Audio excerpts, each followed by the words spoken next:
Olá, amigos da Connect TV, está começando mais um Entrevista da Semana, o programa que é dedicado a apresentar a você as pessoas que se destacam em suas áreas de atuação, em especial aqui na nossa região oeste de São Paulo. E olha, hoje nós vamos receber aqui um poeta, um escritor que vai lançar o seu novo livro, a sua nova obra, na próxima sexta-feira, dia 14, na Bienal do Livro em São Paulo. Estamos aqui com o Silvio Valentim Liordano. Tudo bom, Silvio? Tudo bem, Jefferson. Obrigado pela Connect TV, pelo espaço. Um abraço ao Eudes, que está em Portugal lá. Eu vim aqui para divulgar o lançamento de um livro. Estou muito feliz porque é a primeira vez que eu lanço um livro na Bienal de São Paulo. E todo mundo sabe da visibilidade, que o espaço é muito bacana, que vem autores de outros países. E eu recebi um convite de uma editora de Minas Gerais, a RHJ, que tem um selo chamado Baobá. O livro chamado Bichocais está saindo por esse selo, é para criança, infanto-juvenil. E eu tentei falar, recebi o desafio de falar dos bichos brasileiros, dos 6 biomas que nós temos, né? Pantanal, Cerrado, enfim, Mata Atlântica. E eu escolhi alguns bichos destes biomas, né? Destes espaços, esses ecossistemas, e escrevi em haikai. Esse que é o pulo do gato, é a diferença. Porque o haikai são 3 versos apenas, né? Se quiser eu te explico da origem do haikai, é bom as pessoas saberem, né? Eu vou querer, bom, nosso público vai querer com certeza. O haikai, ele é escrito em 3 versos, né? O que eu faço aqui é um haikai abrasileirado, né? Porque o haikai nasceu no Japão no século XVI, né? E a palavra haikai, para explicar, ela é formada por 2 membros, vamos dizer assim, né? O hai, que quer dizer brincadeira ou gracejo, e o kai, que é harmonia. E no Japão, o haikaísta escrevia para falar do seguinte, da natureza, das estações do ano, e tentar falar da harmonia do ser humano com a natureza. Tem um mestre haikaísta chamado Matsuo Basho, que viveu nos anos 1600, enfim, que ele dizia que, as pessoas dizem que ele era capaz de ver a lágrima do peixe. Então é muita sensibilidade para conseguir ver a lágrima do peixe. Esse livro, agora, eu acredito que é muito importante, porque é para crianças, e nós vivemos uma fase de devastação profunda da natureza. Hoje, o ar de São Paulo está irrespirável, né? Então, o que parece um livro para crianças, para ser lançado na Bienal, não é só isso.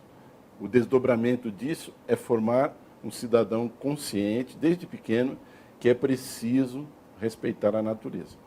Tudo que você fizer à natureza, de mal, vai voltar para você. E de bem também, né? Se você planta, se você não polui o rio, você vai ter uma vida mais saudável. Se você não tem esses cuidados, olha aí, é rio com mercúrio, enfim. O livro para criança, apesar de ser bichocais, de ter um humor ali dentro, na verdade, o fundo de tudo, o que é? É alcançar a criança e, de alguma forma, humanizá-la, né? Ela tem uma relação boa com a natureza, porque os adultos... Outro dia eu fiquei sabendo de um incêndio, parece que é criminoso. Sim. Olha, veja bem o que eu estou dizendo aqui, mas é um livro para criança, você vai lançar na Bienal? Sim. Mas como é que a pessoa entra numa floresta e incendeia essa floresta, né? Porque parece que eu vi uma pessoa do IBAMA dizendo que o drone localizou pessoas ao mesmo tempo incendiando, não sei se uma floresta em Brasília, uma coisa assim. Aí eu fico pensando, os bichos que eu estou aqui falando no livro, eu estou sem o livro aqui porque ele está na Bienal, vai ser lançado na Bienal dia 14, sábado, às 16 horas, no estande da RHJ. Né? Então, esse livro mostra ali os animais saudáveis, estão vivos. Né? Agora, quando você pega uma reportagem que alguém chega com uma tartaruga, hein, toda queimada, uma cobra toda queimada, sem vida. Então, o que virou a floresta? Virou um crematório de bichos vivos, Olha que coisa espantosa, né? E eu costumo dizer assim para os alunos, sou professor de ensino do Sim. Fundamental 2, né? Dos últimos anos, né? Do ensino fundamental. E quando eu converso com os alunos, eu digo assim, olha, desde o papel no chão, daqui até a sua casa, você está contribuindo para poluir. Então, natureza não é só a Amazônia. E o animal doméstico que você tem também, né? Se você não vai ter uma onça em casa, uma jaguatirica. Espero que não, né? Espero que não. Espero que não. Espero né? que não. Às vezes, né? Mas então, você tem que ter cuidado com o animal. Então, essa relação do homem com a natureza, aliás, toda a minha literatura, tenho 10 livros publicados, né? 5 para crianças, infantos juvenis e tal. Sempre o tema, uma vez um jornalista em Osasco me perguntou, mas qual é o tema da sua literatura, das suas relações humanas? Deixa eu perguntar. Agora que você abordou, você vai falar das relações humanas, mas quando que você teve esse despertar de atenção para essa questão ambiental, do meio ambiente e também da relação do homem com a natureza? Bom, eu tive a sorte, eu nasci em 66, e nos anos 70 eu era criança, num bairro chamado Jardim Rosana, que está lá na zona sul de São Paulo, perto do Campo Limpo ali. E naquela época era um bairro ainda muito rural, ainda tinha horta, ainda tinha rio limpo, nós nadávamos no rio. É inacreditável que você fala hoje, as pessoas falam, não, né? Aquele córrego. Eu falei, aquele córrego tinha peixe. Tinha fruta no pé. Fruta no pé. Então, passarinho, tudo solto, né? A gente também meio passarinho ali no meio aquele espaço todo ali físico e tal. E dali para cá você já começa a notar. E o bairro foi mudando, né? O bairro está totalmente mudado. Muitas casas, as árvores foram todas embora.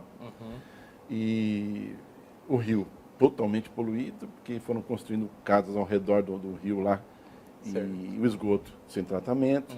Então você vê que as cidades, né? As cidades elas vão se perdendo um pouco, né? Você pensar no Rio Tietê há, 70 anos atrás, que as pessoas praticavam... Meu avô nadava no Rio Tietê.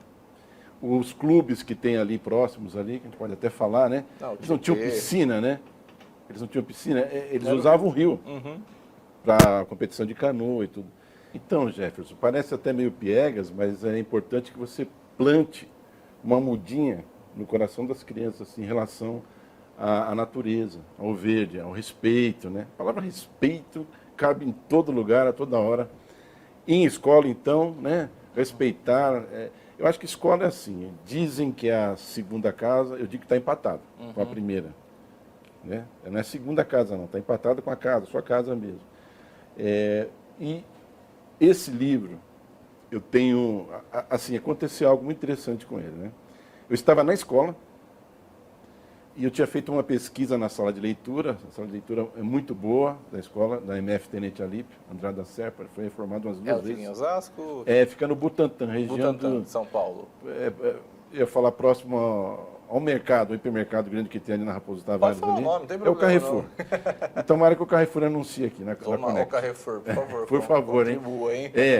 Então, Carrefour, contribua. Carrefour. Eu fazia uma pesquisa sobre os livros que tem lá. Então, eu falei, escuta, será que tem livro para criança em Haikai?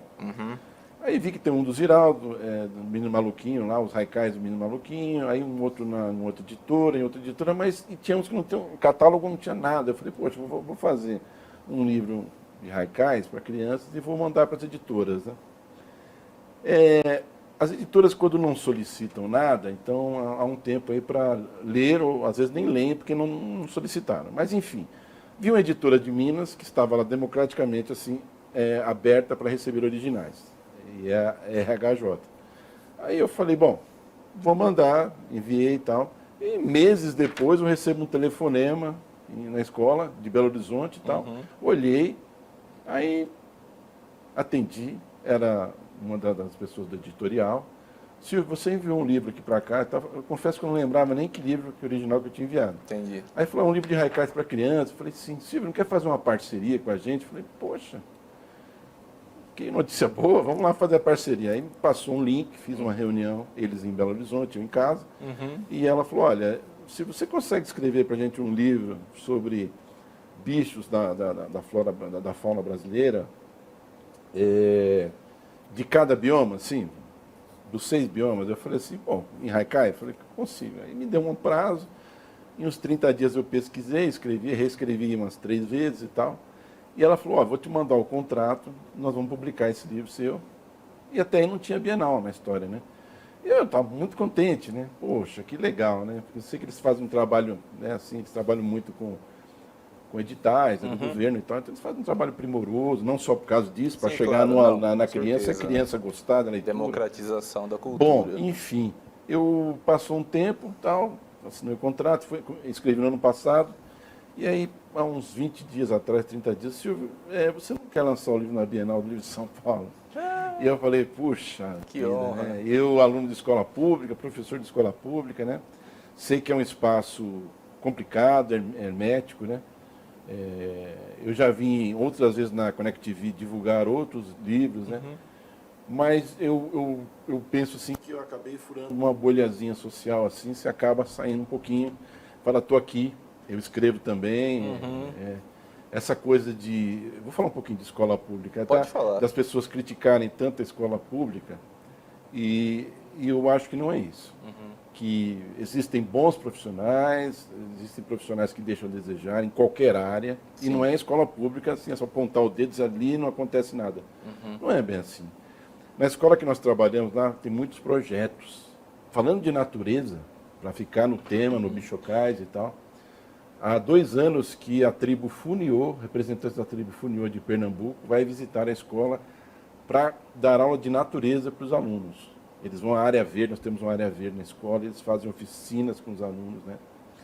E o que acontece? Os alunos gostam muito, ele tem um ótimo retorno. Então, essa é uma aula diferente, essa é uma aula de quem vive na natureza. Por exemplo, eles perguntaram, bom, escuta, esses cocares aí que vocês têm e tal, mas vocês tiram as penas das árvores? Não, nós esperamos a troca de muda. As penas caem, nós fazemos os cocares, e tudo que você está vendo aí, como miçangas, esses colares, só para ficar no tema bichocário. Pra você ter ideia, ano passado, 2023, uma das professoras do ensino fundamental 1 falou, Silvio, você não quer escrever alguma coisa, um texto para os Funiô? Eu falei assim, olha, eu brinquei na hora, ninguém está ouvindo a gente aqui, tá? Eu brinquei e falei que ia fazer uma canção. Aí depois eu dei risada, cocei a cabeça e falei, o que você falou mesmo? Você ia fazer uma canção? Você nunca escreveu uma canção. Mas eu não sei se as coisas, o mundo é assim, cara. Eu acho que tem alguma energia, uma coisa, sabe? Eu sentei no outro dia e li a respeito da tribo, onde fica, os costumes e tal, não sei o quê. E começou a vir uma letrinha na minha cabeça e tal. Bom, eu fiz a letra, passei para uma professora, a Carol lá, que ela toca violão, toca piano, né? Fazer a melodia, tem habilidade para fazer a melodia. E, rapaz, não é que saiu a melodia, nós cantamos para eles, eles gostaram. Aí a professora teve a ideia de, na festa junina, abrir um parêntese e apresentar para os pais, porque os pais não viram isso, porque isso foi durante a semana. Aí, no sábado, bom, você imagine, todos os 4º anos, aí as professoras estilizaram lá uma roupa indígena, assim, para eles com chocalhos na mão, e eles foram lá e cantaram, e os pais pedindo para cantar novamente, a quadra de esporte cheia e tal. E eu não sei de onde veio a letra, só que eu imaginei o pássaro Tiê Caburé, que é da região de Pernambuco. Eu tirei o caburé, ficou só o Tiê. E o título da música é Tiê Funiô. Então, é o pássaro cantando para a tribo Funiô em Iatê, que é o idioma deles. E cantando o quê? Sobre águas belas os pássaros cantam em Iatê. A língua do povo das matas não se ouve na TV. Memórias de um cacique avô. Cultura que vence o tempo tem som. Tiê Funiô, um canto de amor. Gestos que pedem o bem de todos, Oricuri. Até para homens desertos, a natureza aqui. Memórias de um cacique avô. Não, estou repetindo. Não, até para homens desertos, a natureza aqui. Toda criança é beija-flor. Tiê Funiô, um canto de amor. Talvez tenha faltado um verso aí. Mas, enfim, eles cantaram isso, uma professora musicou e tal, ela pôs um playback com a voz dela. E daqui a pouco, pedindo para as crianças se apresentarem na Universidade Paulista para os dirigentes. E aí eles foram lá e cantaram essa música que eu escrevi. Então, o que você falou que vem da natureza. Sim. É essa relação Essa do bairro, integração, né? da tribo indígena que veio, da necessidade de falar disso. E Essa aí a harmonia. editora veio com um tema. Aham. A editora já veio com um tema, né? Ó, o tema é esse. E eu trouxe uns haikais aqui do livro, embora não esteja com o livro aqui, mas eu trouxe Para uns você haikais. falar. Pera aí, segura um pouquinho, guarda um pouquinho, você já vai falar. Agora me ocorreu fazer um comentário. Vou até falar aqui para uma pessoa. Ó, linda música. Alô, Marisa Monte, se você ouvir esse programa, procure esse moço aqui, grave a música.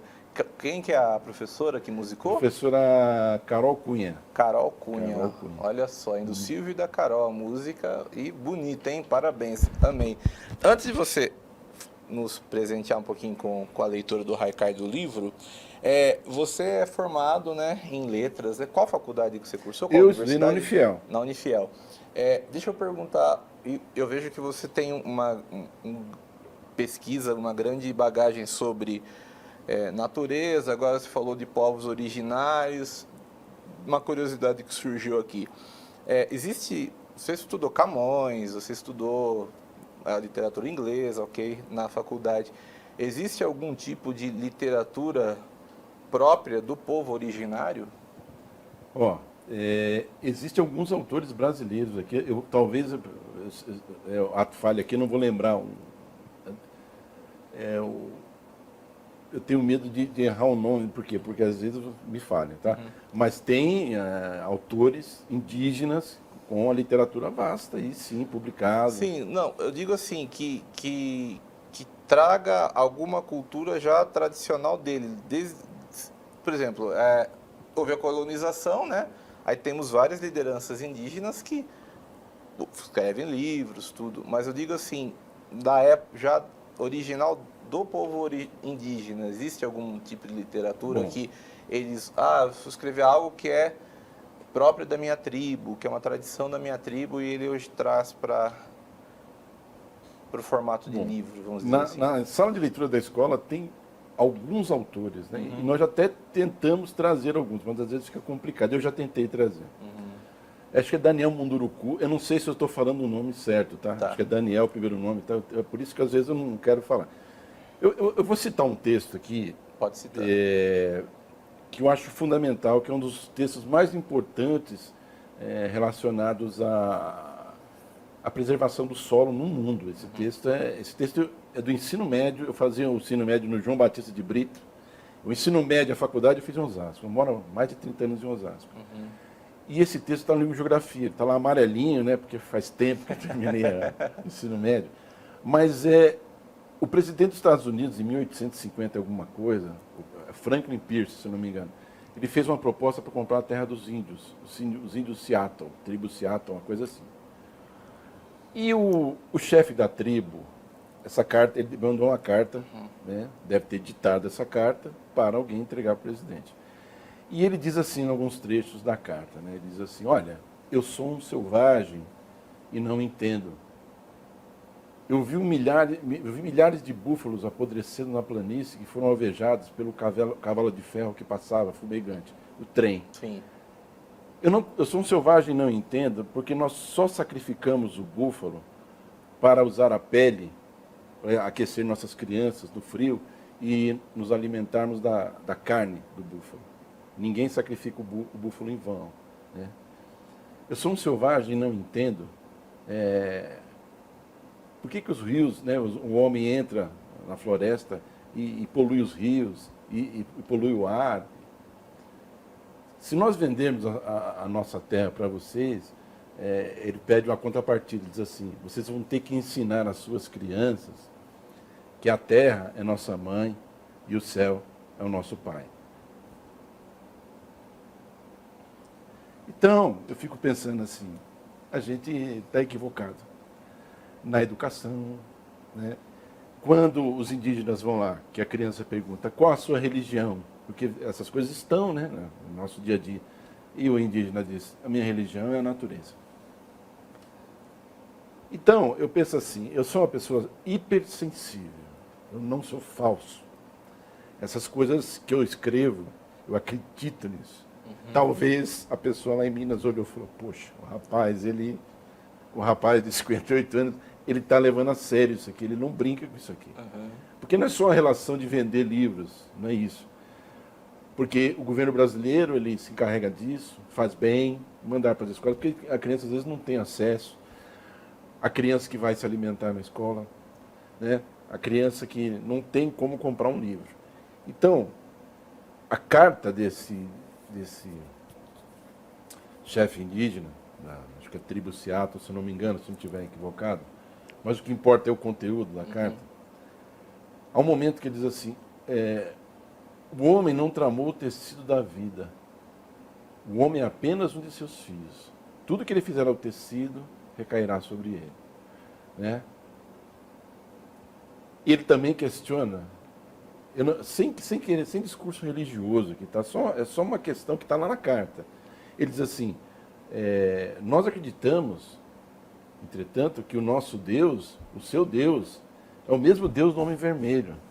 No entanto, para nós é um mistério por que é que ele deu para vocês o poder sobre a terra e sobre o homem vermelho. Porque todos os cavalos, aí faz um arrazoado poético, ele fala assim, todos os cavalos bravios sejam domados, todos os rios sejam infestados, não sei o que. Quantos anos você tinha quando você leu a primeira vez esse poema? Esse texto, eu escrevi, bom, eu estava no ensino médio, né? 16? Por aí, né? E aí o negócio, eu falei, puxa vida. Eu tô vendo seus olhos marejados, que você realmente se emocionou ao recitar esse texto.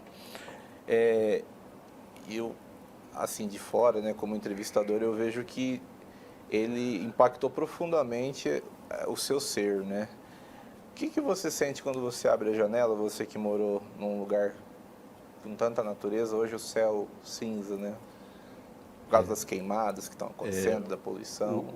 Qual é o sentimento que hoje está que muito vem? triste, né? Porque eu vinha para cá e está cinza. Tá. Tá cinza. Tô vindo com... Não tem uma nuvem no céu, tá, gente? Só para você saber, a gente tá gravando começo do mês de setembro. O céu deveria estar azul, mas ele está cinza por causa dessa questão ambiental. Pode prosseguir. Então, aí eu vinha conversando com o motorista do aplicativo e ele falando, ele falou assim, nossa, tá cinza, né? Eu falei, tá complicado, né? E eu fico mais assustado, assim, porque tem a combustão espontânea, o cerrado, né? O pouquinho que eu sei, tem a combustão espontânea, que faz até bem, como é da natureza. Sim. Depois as flores as calhandras, Sim. a flor do cerrado lá, muito bonita, a calhandra, ela vai brotar normalmente ali, porque parece que isso não afeta quando é a natureza que se encarrega de seguir o seu curso. Quando o homem se intromete, então eu fico assim, ano retrasado, o que a gente pode fazer, a gente tenta fazer. Nós arrecadamos para os Yanomamis mantimentos. Esse ano, retrasado, não, desculpe, ano passado, né? Esse ano para o Rio Grande do Sul. Que é a questão na escola, que é a questão das enchentes, né? Então, lógico, quem pode ajudar, ajudou, quem não pode. E eu estou mais propenso a acreditar que num país que a gente faz tanta reunião, a reunião do Congresso, é o Senado, são os deputados, aí no município os vereadores, aí o deputado estadual, enfim. É tanta reunião, é tanta coisa, né? Agora vem um debate político novamente, que eu acho que precisava ter o gesto. Só falar, já ninguém aguenta mais. E há muito tempo ninguém aguenta mais. Então, o gesto, assim, nós arrecadamos, mostramos para as crianças que tem que enviar, quem puder ajudar. Só para dar um exemplo, eu estava sendo uma sala separando, porque quem levou até lá foi a Central Única de Favelas, a CUF. Eles vieram retirar e eu tenho certeza que eles falaram, isso vai ser entregue lá, tanto para os Yanomamis quanto para o Rio Grande do Sul. O menino chegou, eu passei nas salas pedindo para todo mundo, mas disse, olha, lógico, quem não tiver condições, não ajude. Né? E ele disse assim, professor, eu não posso trazer nada, mas eu posso passar no comércio, um menino bem pequeno, quinto ano. Eu posso passar no comércio, pegar uma caixa de papelão e trazer para o senhor aí para ajudar. Então eu falei assim, não, tá ótimo. Olha, só de você falar isso já ajudou muito. Não vai trazer caixa, você é pequeno, com essa caixa na mão, vai atravessar a rua. Não. Você vem a pé, né? Eu acho que ele ou vem de perua, não sei. Né? Tem alguns alunos que vêm de perua, os menores vêm de perua, que é um acerto. Ótimo, porque eu andei muito para ir para a escola. Andei demais. Imagina. Então, aí o que acontece? olha só, ele aprendeu alguma coisa, generosidade, já quer ajudar de alguma forma. É o gesto, Eu acho né? que é o gesto, é você mostrar que aquilo tem um significado. Esse ano também, nós fizemos um trabalho ali, porque eu cheguei no quinto ano, da professora Bruna lá, o quinto ano, mas eu estava conversando com os alunos, a menina disse assim, eu já li um livro 3 vezes esse ano, o mesmo livro. Eu falei, de quem é esse livro? Ela falou assim, está aqui, ó. Aí nós deixamos no canto do pátio os livros lá para as crianças. Pode pegar à vontade. Aí fui ver o livro, Rosiana Murray. Rosiana Murray é aquela autora que sofreu um ataque de cães em Saquarema. Sim, sim. Infelizmente foi muito violento. Teve o braço Aí eu disse amputado. assim, gente, na hora eu tive ideia. Falei, gente, vamos fazer o seguinte, vamos escrever umas mensagens para a Rosiana Murray, que ela está precisando de um abraço lá. E aí eu olhei para a professora, vamos fazer. Aí a professora, eu falei assim, mas ao invés de bilhetes, vamos fazer o seguinte, vamos mandar pelo correio. Vai ser um carinho de hoje com jeito de antigamente. Exatamente. Aí eu falei, tá bom, tá bom. Aí eles fizeram lá desenhos, né? E, enfim, E botou no com correio. todos os cuidados. Não, aí ela falou, vamos fazer um. Eu falei assim, mas era melhor fazer uma agenda. Sou minha antiga. Ela falou, não, é um scrapbook. Sim. Ah, é. Aí fizemos, consegui pelo Instagram Endereço. o filho dela, vou conversar com o filho dela, que é músico, né, o Guga Murray e tal. Falei, ele falou, puxa, minha mãe vai adorar, cara. Passou o endereço da casa dela, em Saquarema, e nós enviamos. Quando foi aí, uns 15 dias atrás, manhã, um áudio. Rosiana Murray. Silvio, quem é a sala, como é que é? Tá, expliquei tudo. Ela falou, estou mandando um áudio de agradecimento para os alunos. Mandou da casa dela para cá. Aí eu mandei para a professora. E à tarde, quando eu fui na escola, graças a Deus, tem um telão lá, você tem internet na sala. Está melhorando. A Prefeitura de São Paulo tá legal. Não fazendo campanha para ninguém, eu acho que sendo justo, tá? Tá legal. Tem aparelho, tem...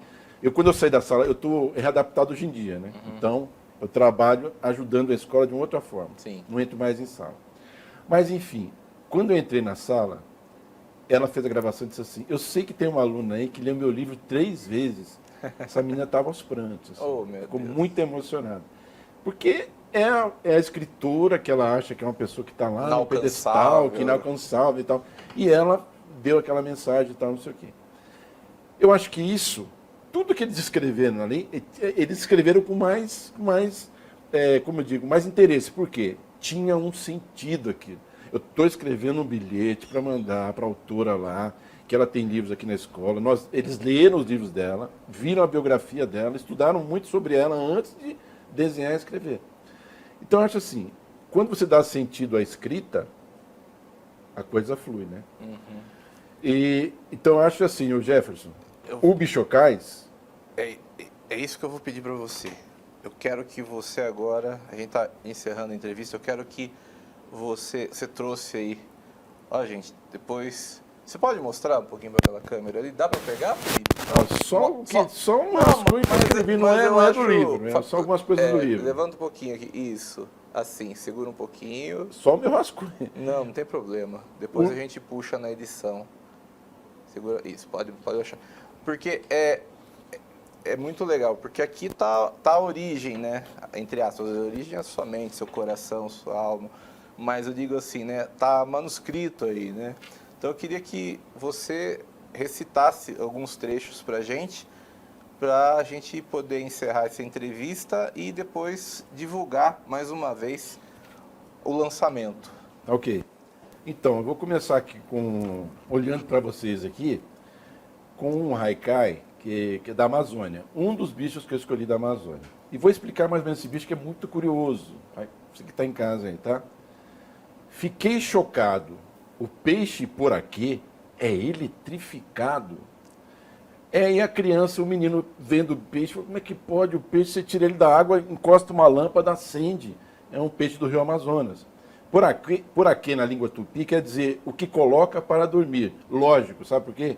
Porque ele é capaz de acumular no corpo dele ali 500 volts e até produzir 1.500 volts.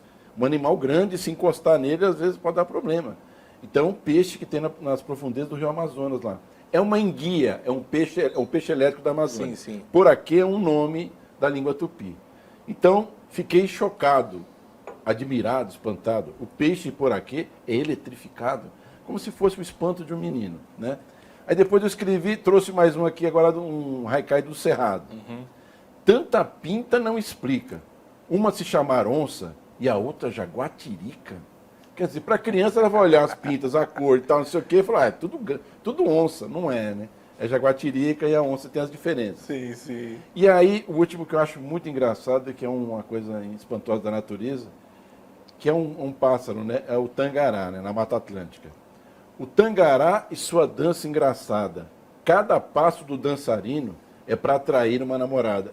Ele fica pulando perto da fêmea para cortejar a fêmea, né? Sim. O passarinho.